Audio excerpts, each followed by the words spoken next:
Hello everyone, we are here at the Medical Dialogues presents the Black Buck Research Awards. We have with us today Dr. Ruchika Tandon, who is an Associate Professor in the Department of Neurology at PGIMS, Lucknow. She completed her MBBS and MD in Medicine from GSVM Medical College, Kanpur, and her DM in Neurology from SGPGIMS, Lucknow. Dr. Tandon has authored 31 research publications, including 17 in reputed international journals. Her chief areas of interest are movement disorders, neurocognition, and headaches. She serves as a reviewer for several journals and as the section editor for the movement disorder section in neurology in India.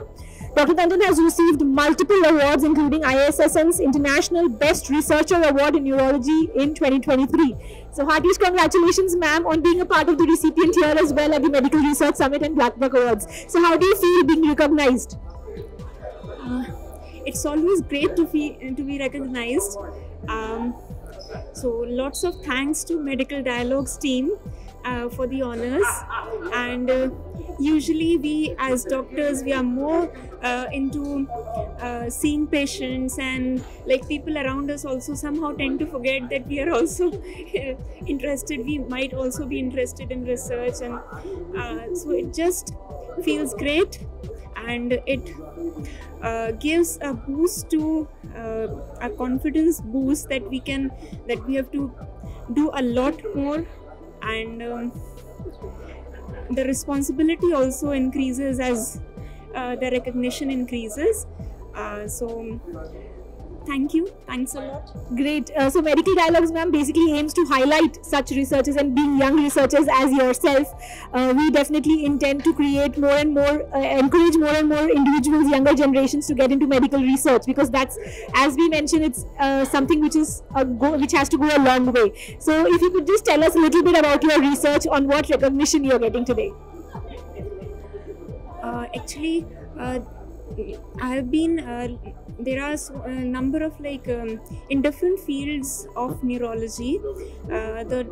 My main chief areas of interest are in the field of movement disorders, mainly in Parkinson plus syndromes, and which includes things like multiple system atrophy and progressive supranuclear palsy.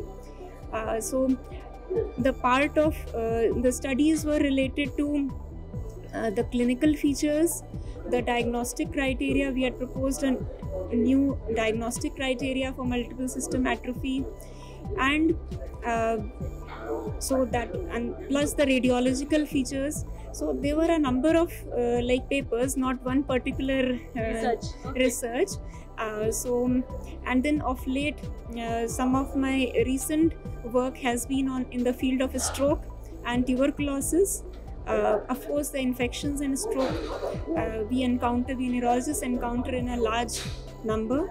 So that was mainly into the some part into the lab work, and mainly in the clinical side.